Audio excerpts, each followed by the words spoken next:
Túnel de Vento é um podcast, como direi, onde acontece magia. E esse é muito do meu público. Magos, ilusionistas, feiticeiros. Às vezes não sei, e às vezes isso é bom e é mau ao mesmo tempo. Porque não posso aferir o número de escutantes do podcast.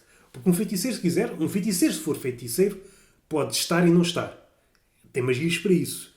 E então posso estar a ser ouvido por milhões de feiticeiros, seja do passado, seja do futuro, e não me chega essa informação.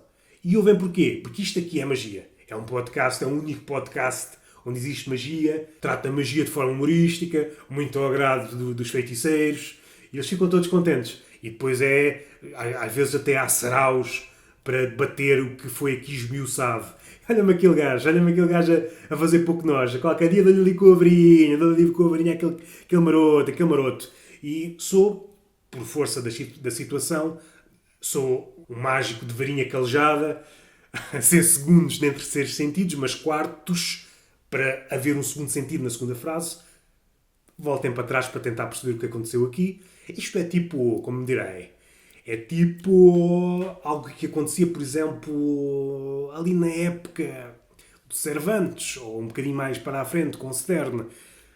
Umas frases com quádruplo sentido. E agora, falando em Cervantes, não querendo falar nele, porque é um autor largo, vasto, é impossível abarcar assim às três pancadas, mas vou tocar num tema lateral, pode ser um suvaquito de Cervantes, toco no suvaquito de Cervantes, para abordar aqui um tema que às vezes me faz comichão. Uma comichão que é muito própria deste tempo cheio de calor, que uma pessoa anda suada, parece um chouriço ao sol, um chouriço todo a suar, e eu sou gordalhufo. Sou gordalhufo, apesar de uma amiga, a Ana, dizer hoje foi uma coisa que me espantou.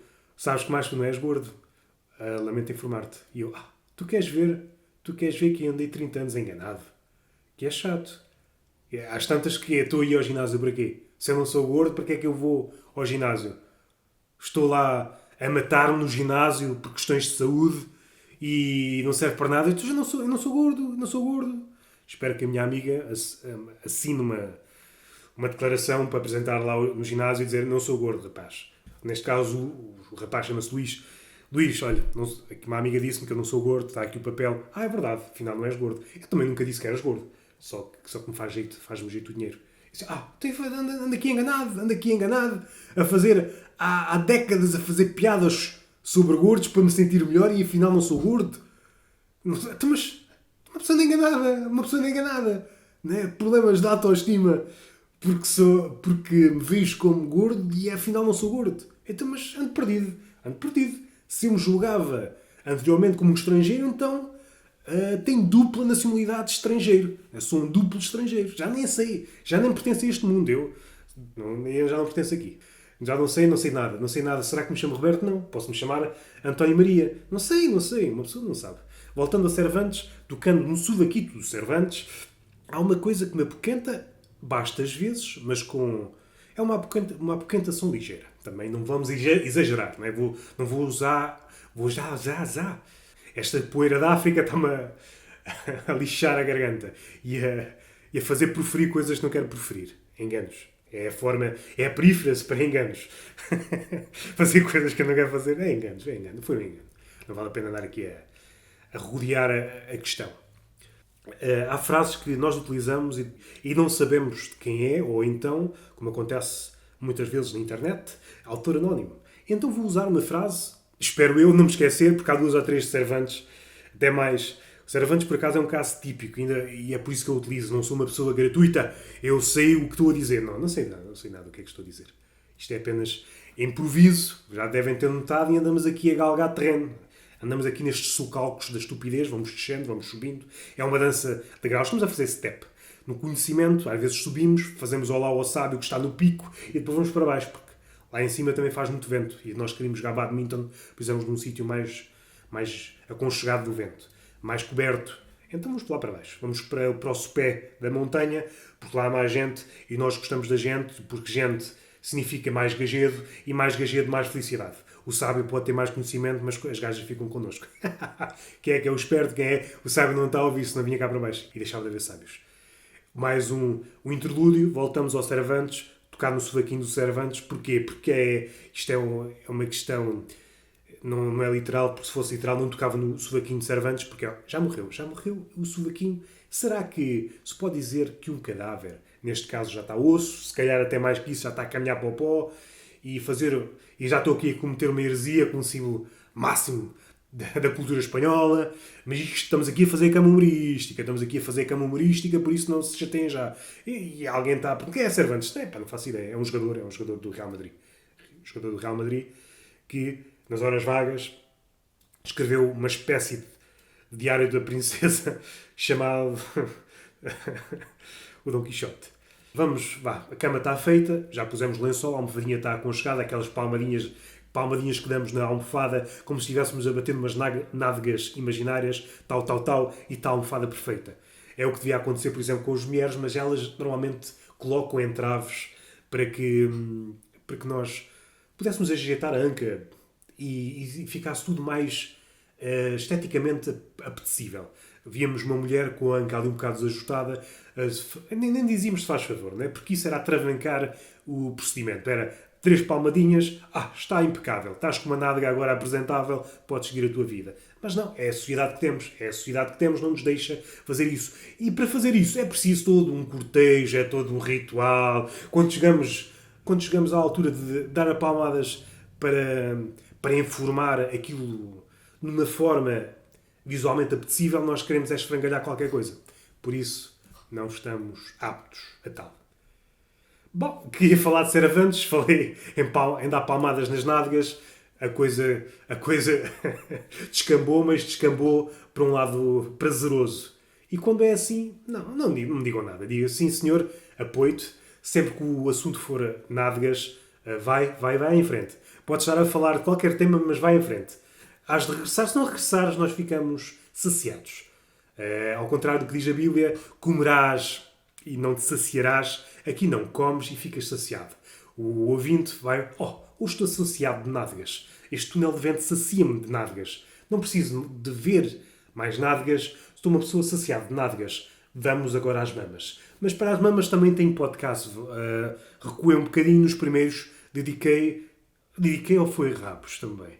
Não, acho que já dediquei também a mamas. Também não sou... Não quero particularizar este olhar macho.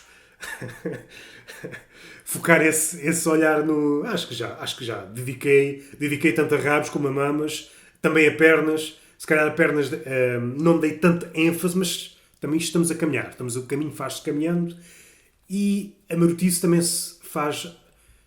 Perdoem-me aqui a nova palavra, marotizando. Marotizar, não sei se a palavra existe, mas se não existe, começa a existir agora. Marotizar as coisas. Torná-las marotas. Que é muito isso que eu às vezes faço. Às vezes vou nesse sentido, às vezes vou... É o vector contrário. Depende da situação. Quando a situação... Isto é muito também a comédia. Quando a situação é a norma é ir por um sentido, nós vamos pelo outro. Se a norma é marotizar, eu desmarotizo. Se a norma é desmarotizar, eu marotizo. Porque eu sou assim. Sou o quê? Maroto. Sou um maroto competente. Um maroto que, tal como um poeta, um verdadeiro poeta, um poeta maldito, está sempre contra o mundo. É por isso que ele acaba todo fodido da cabeça e do cérebro e tudo. Acaba todo fodido. E depois além de ter o mundo contra ele, parece que tem Deus contra ele, porque tem também uma vida de merda. Morrem as mulheres, morrem os filhos, morrem tudo. E não tem outra situação, não tem outra hipótese não cometer o suicídio. Por isso, os poetas malditos, e não precisam ser tão malditos assim. Quando eu digo malditos, é um poeta que está a escrever contra tudo aquilo que os outros acham suposto. É o mais marginal possível.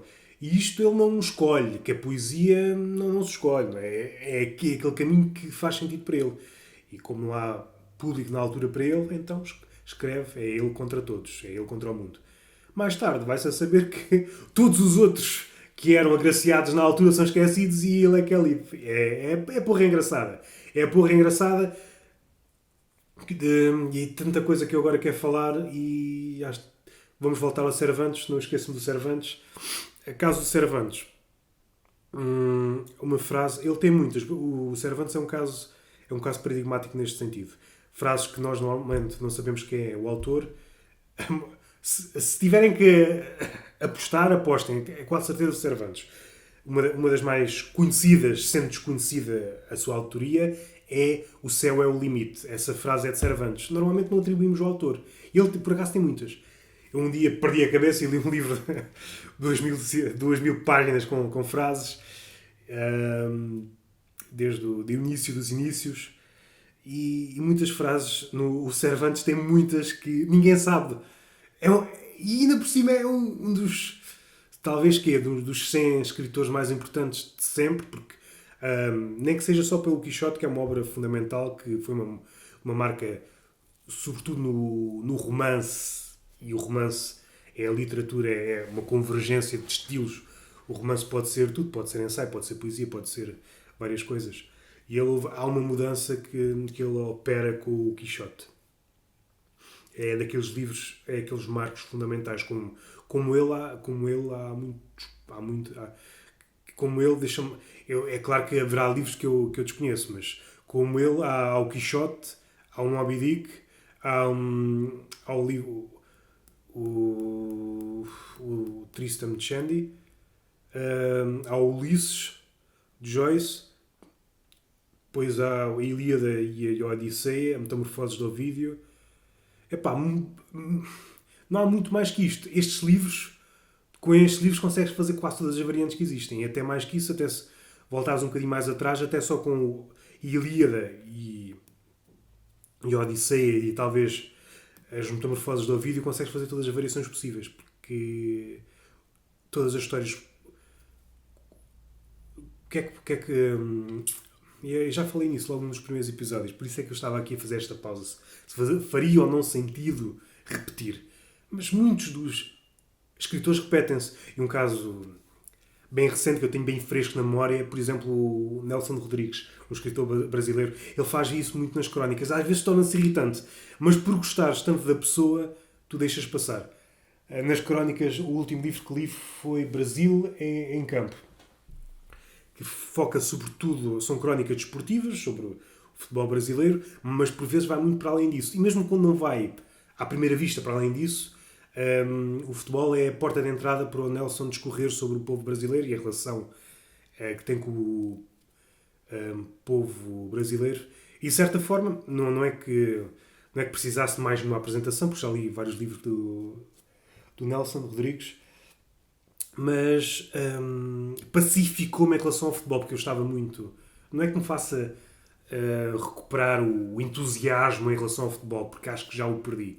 Mas encontrei ali algumas coisas que me fez recuperar algum do carinho, ou então perceber que o futebol não é só aquilo que hoje em dia vemos. Há ali qualquer coisa, forças subterrâneas, há ali qualquer coisa de muito humano ali nas relações que temos com o que está a acontecer, com o que podia ter acontecido, com as previsões.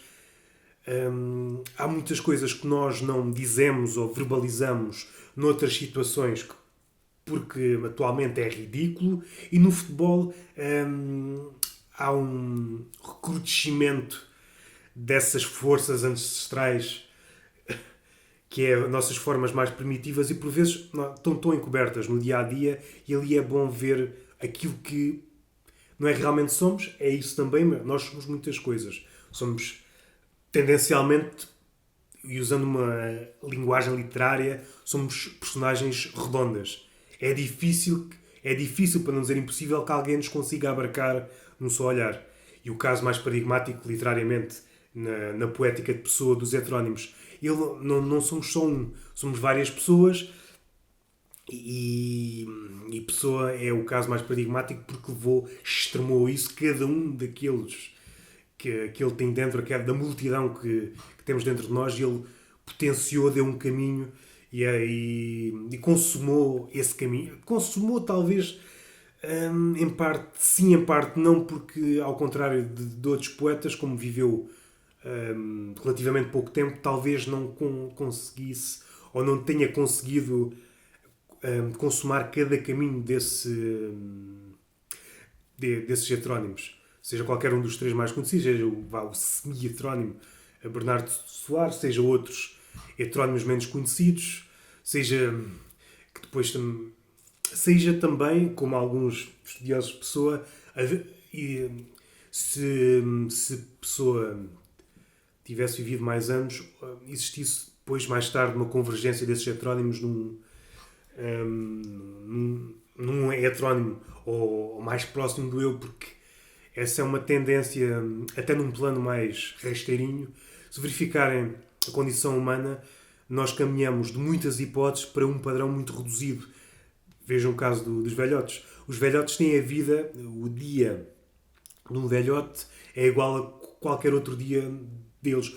O padrão está bem estabelecido. Ele sabe a que horas, em condições ditas normais, seja isso o que for, em condições normais ele sabe exatamente o que é que faz ao levantar, o que é que se faz depois de se levantar, o que é que vai comer, a que horas é que vai comer, onde é que tem que ir, até a que horas é que está em determinado sítio, as pessoas que realmente quer falar, as pessoas com quem que lhes faz falta. Ou seja, a coreografia, se voltarmos à dança, se isto é um espaço para dançar, onde praticamos a dança e a dança faz-se nos espaços vazios, para citar o poeta, o velho é alguém que já burilou a dança, já não há passos em falso.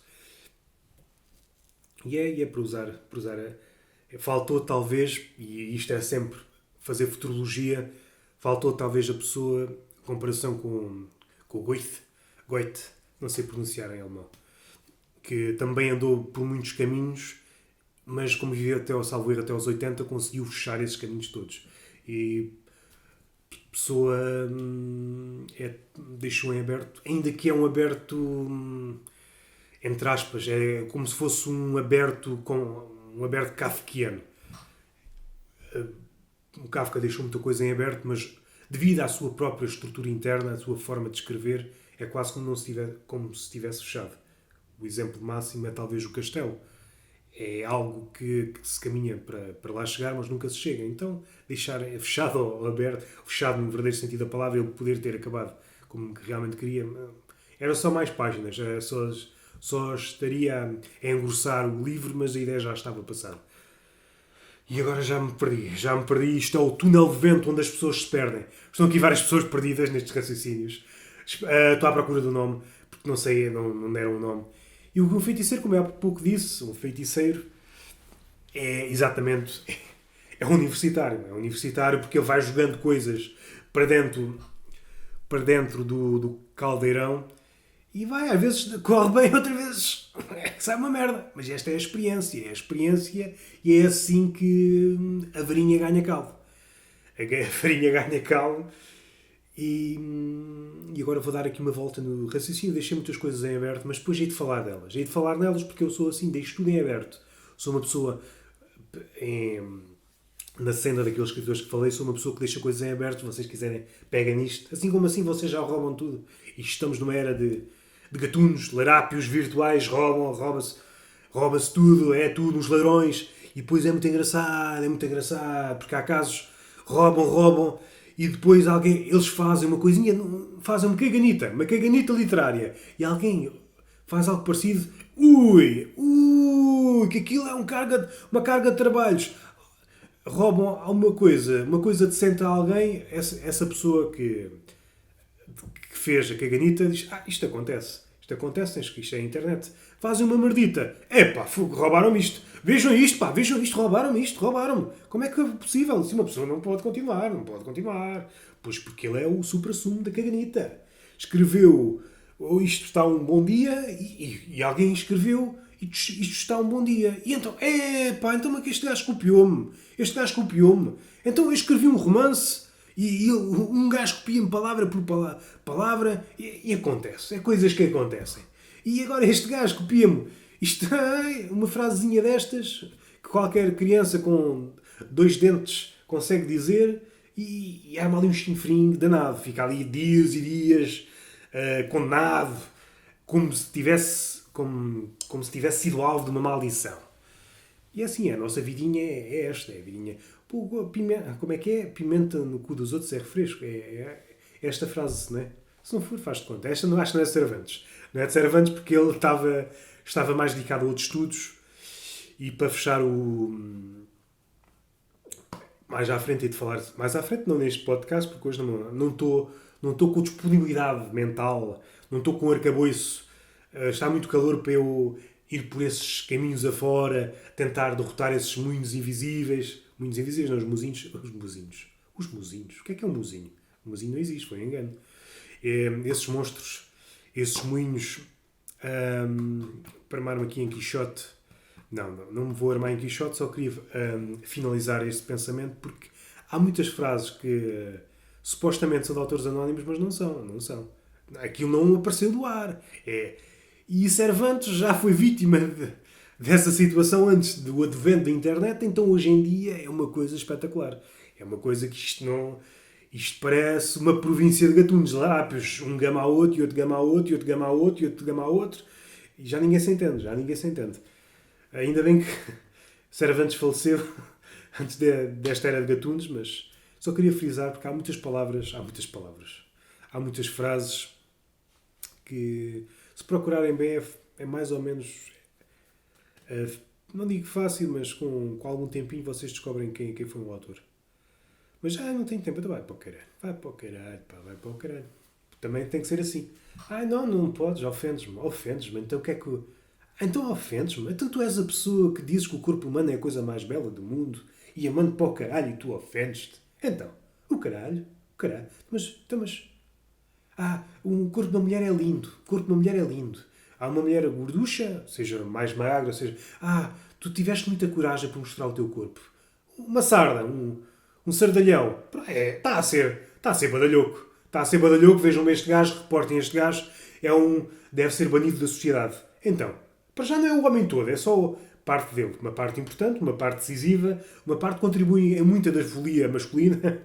E é só uma forma de dizer: estou presente, está aqui a minha sarda.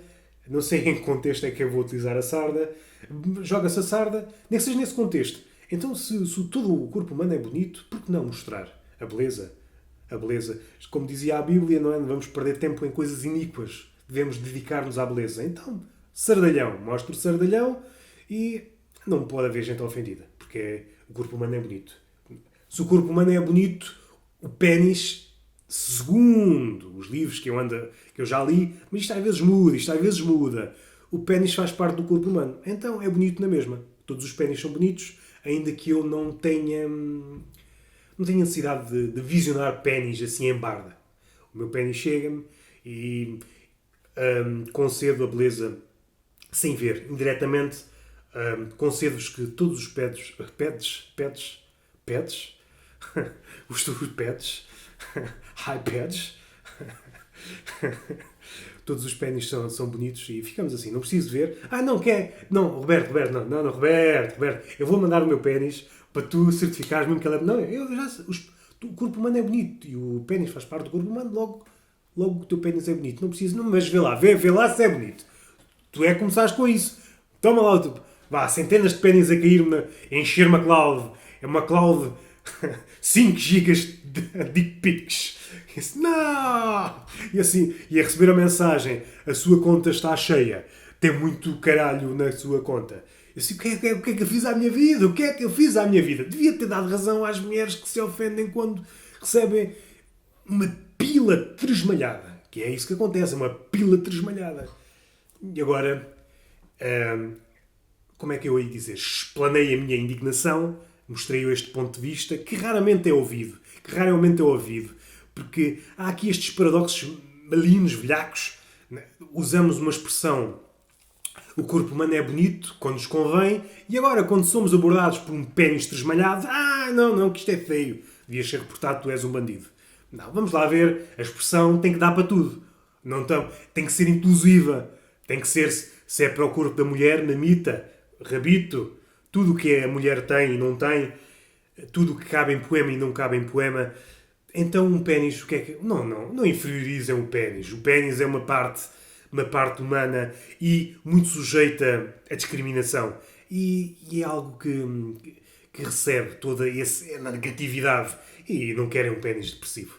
Mulheres que querem encetar ligações com pênis não estejam nessa onda, nessa doutrina que como é que eu ia dizer? Que evangeliza segundo a ideia todos os pênis são malignos. Não, todos os pênis não. Isso já estão aqui numa generalização. Há pênis, há vários pênis. Tenham em conta que todas as pessoas são diferentes. Então há pênis de vários tipos. Pênis bandidos, pênis menos bandidos, pênis sacros, pênis acordeão. Não é? O pênis em si é um pênis acordeão. Que está pequenito, cresce dentro das suas medidas. Não é? Dentro das suas medidas. Não é? Pode estar lá a alardear, epá, eu vou crescer até... Não. Pois não é. Não é? Cresce dentro das suas possibilidades. É um... Conforme a música. Conforme a música é um pênis acordeão. Anda ali a fazer a sua ginga. E depois música tem muito a ver com cantiga de bandido, baile e acabam a fazer malabarismos de carnes se a coisa correr bem. Este é o programa de festas. Cantiga de bandido, pênis acordeão, 2 dedos de conversa, 2 dedos em sítios com alguma umidade e depois vamos ver o que é que acontece. Isso já vem nos livros, não vale a pena estar aqui a explicitar. O que é que eu quero abordar para além dos 2 dedos em sítios úmidos? De 2 dedos ou mais. Isso não... também há várias correntes filosóficas. Há que dizem 2, 1. É que depende de muita coisa. Depende do tamanho dos dedos que são inseridos nesse sítio úmido. E também depende da aflição desse sítio úmido. Depende da necessidade. As necessidades são coisas difíceis de medir. Por isso é uma coisa que deve ser dialogada, mas dialogada de uma forma calorosa. Entre gemidos. E às vezes não se percebe bem e depois comete-se erros. Mas nada que uma boa noite não esclareça. E pronto, isto foi o consultório sentimental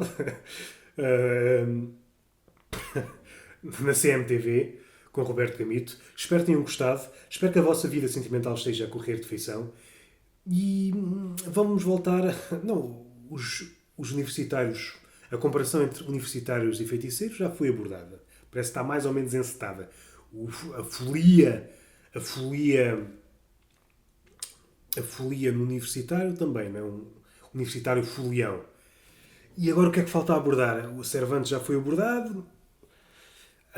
Ok, posso abordar uma coisa. Talvez para fechar. Vamos fechar com isto. Não será com uma chave de ouro, porque eu não tenho confiança em vocês. Meto aqui a chave de ouro e às tantas rapinam-me. Não. É uma chave de latão. Uma chave de latão que serve para o orifício em questão e vamos rodá-la, abrir a porta que nos dará acesso a um novo compartimento de luxúria.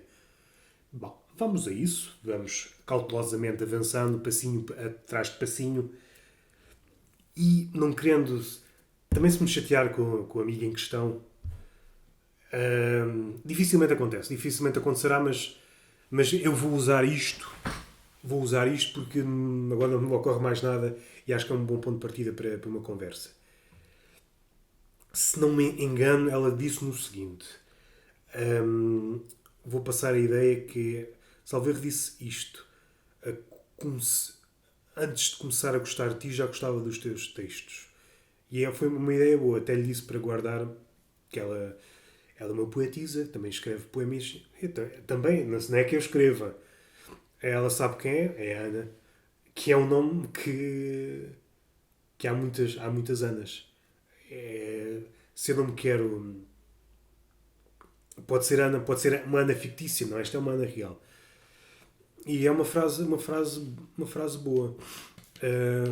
E isto levou-me a pensar, depois de conversar com ela, qual é o caminho que nós fazemos até gostar de uma determinada pessoa verdadeiramente. No caso dela, fazer fé nas palavras dela, começou a gostar do que eu escrevia e depois fez um caminho até gostar de mim. E tentar agora tornar essa ideia abstrata e tentar extrair alguma coisa dessa ideia. Qual é o caminho que vocês fazem para gostar das pessoas? Há uma coisa que ressalta, é assim, esta é parece-me um bom caminho para nos direcionarmos ao outro. Começar a gostar de alguém por alguma coisa que ela faz. Não por segundos sentidos, até porque o que eu escrevo não lhe poderia dar de forma nenhuma, não poderia dar nada, não, a não ser o prazer que tenho na leitura daquilo que escrevo. E depois há outra questão que é saber lidar com isso. Nós, em parte, Cesarini escreveu que não quero que gostem dos meus poemas, quero que gostem de mim.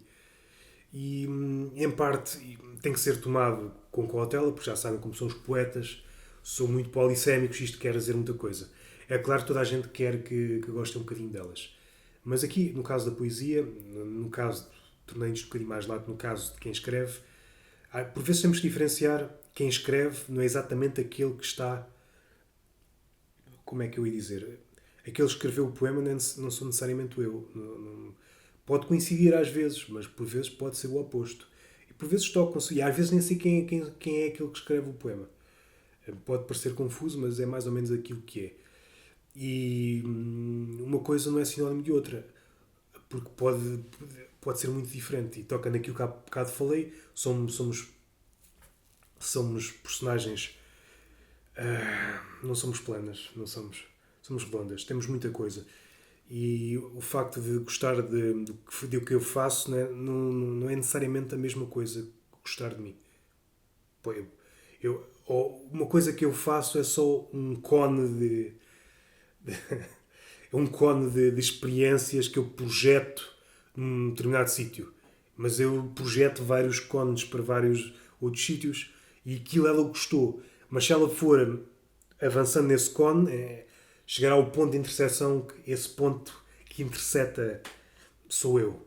E então, a partir daí, conhecer-me-á e verá o ponto de ligação, esse ponto, que podem ser vários pontos, mas isto para frisar que pode ser mínimo, como pode ser maior, mas nunca não, dificilmente coincide com aquilo que eu sou. Nós somos muita coisa, por isso é difícil de ser tudo no exato momento. É muito difícil, só em certos momentos chave, né? Próximo da morte ou diante de alguém que amamos, e mesmo assim não pode ser sempre. É algo difícil e não pode ser ensaiado, parece-me. E esta conversa é interessante e eu não vou conseguir abordar aqui porque, para já, é a primeira vez que penso nisto em voz alta. É só um esboço de qualquer coisa. Mas isso interessa-me, porque agora vou levar esta ideia para vários. Vou levar isto para outras pessoas, vou levar isto para, para a escrita e vou levar isto para a vida também. Se realmente perceber que é uma ideia válida, as ideias depois entranham-se e usamos-las quase instintivamente. Perceber porque é que eu. O que é que me levou, quais foram as etapas até gostar de uma determinada pessoa. É que isso pode ser. Nós podemos fazer várias etapas e chegar a uma etapa, então eu não gosto disso, então vou abortar este relacionamento. E aqui também podíamos entrar numa visão fluida, para usar este mundo fluido, para usar uma expressão de Bauman, um mundo fluido onde nada é muito sólido, nós ao mínimo detalhe que não nos agrada, nós recuamos ou saímos do jogo. E isso é bom quando acontece, no caso de quem escreve, e isto hoje acontece muito, quem escreve e quem está relacionado com a arte. O que está, o que está aos olhos do público foi feito por alguém. Mas, no limite, essa pessoa foi aquilo que está no livro durante o momento que fez. No momento em que estava a fazer o livro. E só parte dele. Mas a pessoa procura outra dança. E, entretanto, já é outra. Será também sempre qualquer coisa daquilo, mas o livro evolui, ou aos olhares dos outros, vai tornando-se uma coisa, ou a desaparecer, ou vai desaparecendo, vai evoluindo fora das mãos de quem o criou.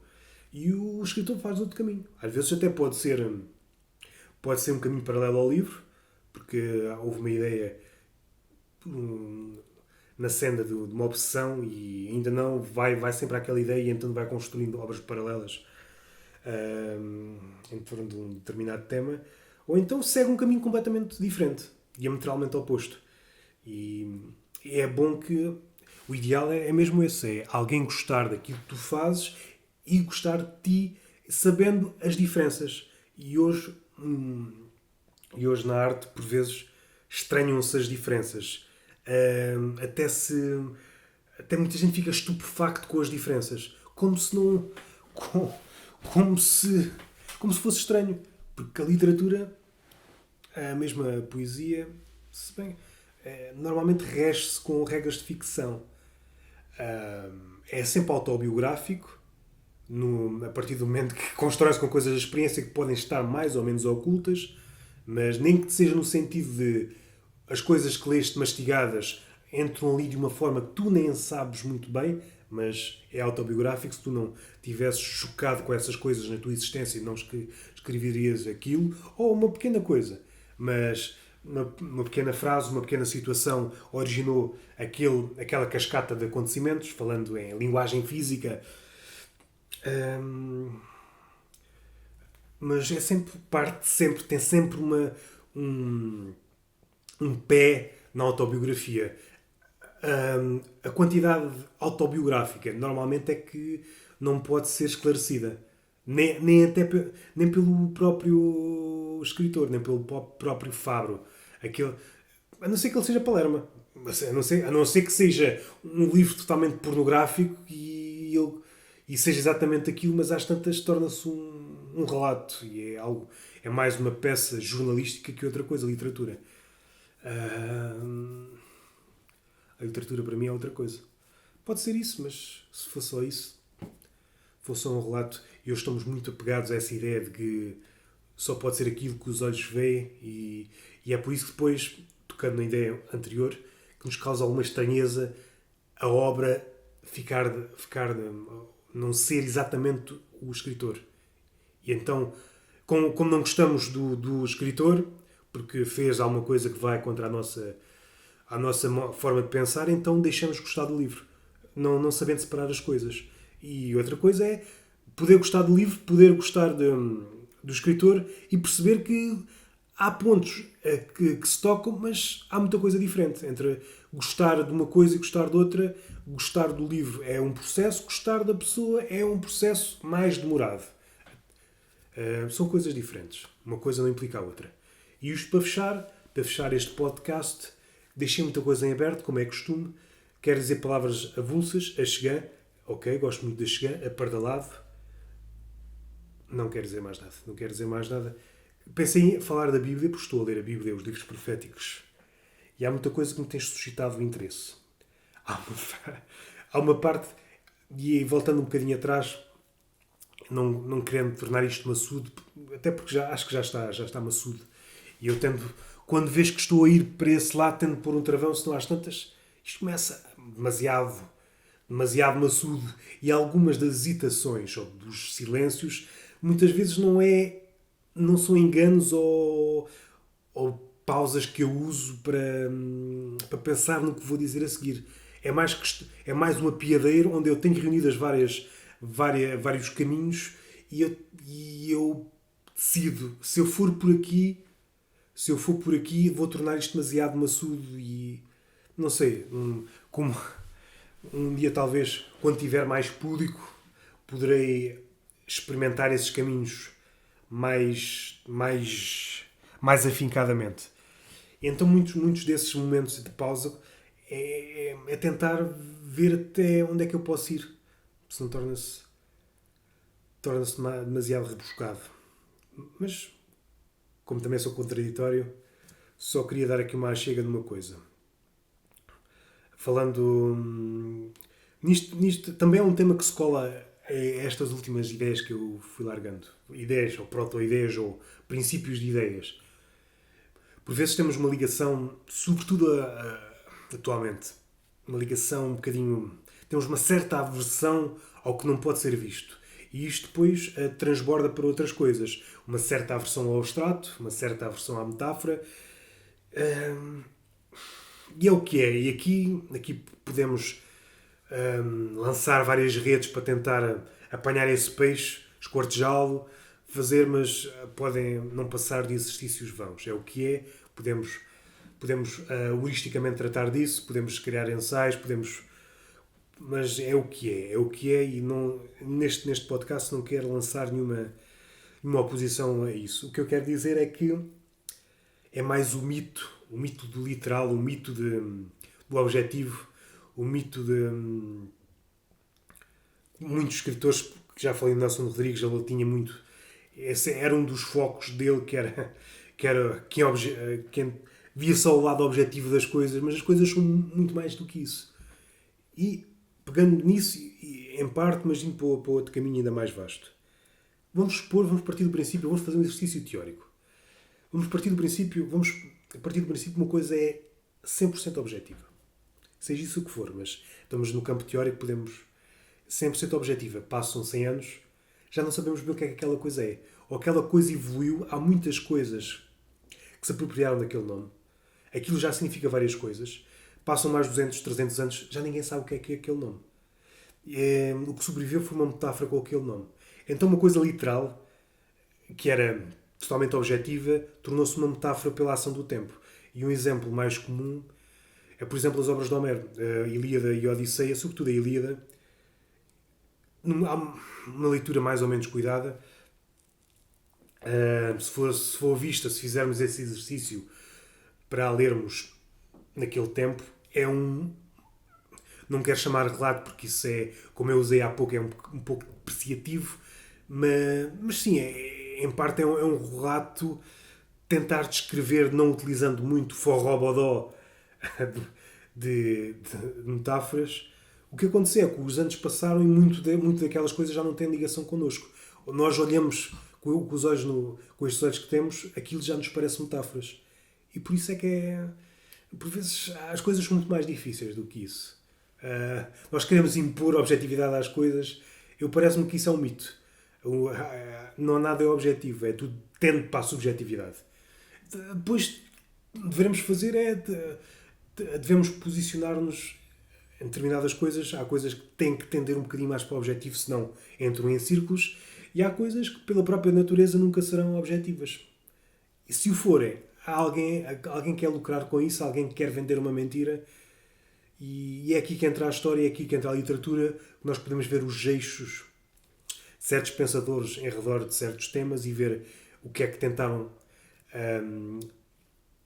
progredir em determinada pergunta e verificar as suas falhas, ou melhor, os seus raciocínios, e verificar como no século seguinte ocorreu as mesmas dúvidas, ou continuar a haver dúvidas, ou melhor, os problemas continuarem insolúveis. E portanto alguém que apareça assim de repente a dizer que uma coisa é assim e só pode ser assim, causa-me sempre algumas borboletas dentro, porque fico apaixonado. Fico apaixonado porque essas pessoas deixam-me malucas. Deixam-me maluco. Melhor dizendo, essas pessoas deixam-me maluco. Porque alguém que chega depois de séculos, milénios, pessoas com gabarito intelectual que não conseguiram chegar ao fim da questão, e pessoas, não, isto é assim e só assim. Então Platão dizia que o problema de linguagem deveria permanecer indecidido por muito disto que eu disse agora. Ou melhor, se calhar foi por ele ter dito isto que eu cheguei a esta conclusão, porque ele não conseguia chegar a esta conclusão da Ilíada e da Odisseia porque ainda não tinha passado aquele tempo todo. E é a vantagem de viver muito depois desses grandes génios. Perdoa-me a redundância, em grande gênio, não precisa. Nós é que vivemos num tempo de redundâncias que, como usamos demasiado palavras que deveriam ser usadas com muito cuidado, então temos que apetrechá-las de adjetivos porque já não têm força. E este é um caso do gênio, é o caso do amor, porque já não foram usadas tantas vezes que temos que sobrecarregá-las para elas ver se ficam reanimadas. E pronto, é isto. Por isso, fiquem com isto. Espero que... o caraço, agora engano no fim. Espero que tenham ficado bem servidos. Ficou tudo por terminar. É como o meu apanágio é deixar tudo em aberto. Isto é mais ou menos um bordel intelectual, como já verificaram. Uma cama humorística. A cama faz parte do joguinho de palavras. E um pouco mais. Não sejamos também inocentes. Não sei para que é que foi isto. Porque isto é um início de qualquer coisa maroto. Estou a marotizar outra vez. E eu não vou dar vazão a essa linha. Porque já não me apetece continuar.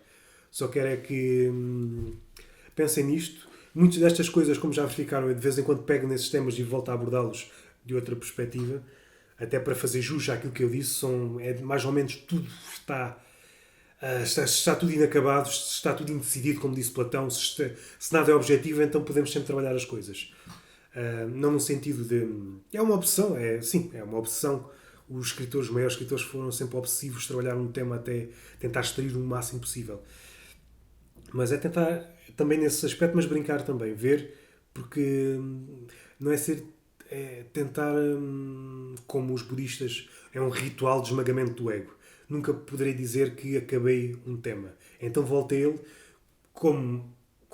vou supor, aprendo qualquer coisa no decorrer dos dias, ok, tenho mais ferramentas, vou trabalhar o tema, continuo náufrago, continuo perdido, mas tenho mais ferramentas, vou trabalhar o tema. Então, trabalho o tema, fica mais trabalhadito, não serve de nada, continuo no mar, perdido, em cima de uma tábua, mas, ok, passo uns dias, mais ferramentas, volto a trabalhar, e é isto, é uma forma brincalhona de ser Sísifo, se quiserem outra referência erudita.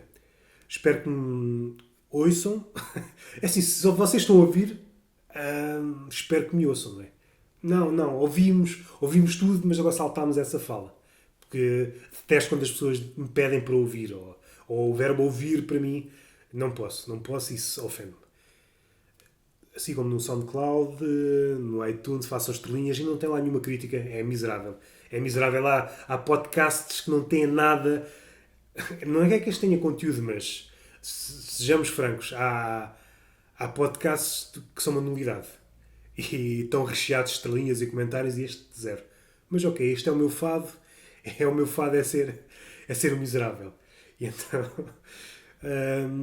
sigam-me nas redes sociais, eu depois meto os links, Twitter, essas coisas, e vejam os meus vídeos no YouTube, que estou a começar no YouTube, um canal, e tenho lá tenho algumas experiências, e está a começar, estou a ganhar calo, a coisa já está ali, há umas coisitas engraçadas, e vejam as coisas. E é tudo. Obrigado e voltem sempre com essa disposição. Hoje sinto que vocês estiveram receptivos. E isso é sempre louvar. Beijinho na boca, se for caso para isso. Se não for, também. Eu sei esperar. Obrigado e até à próxima.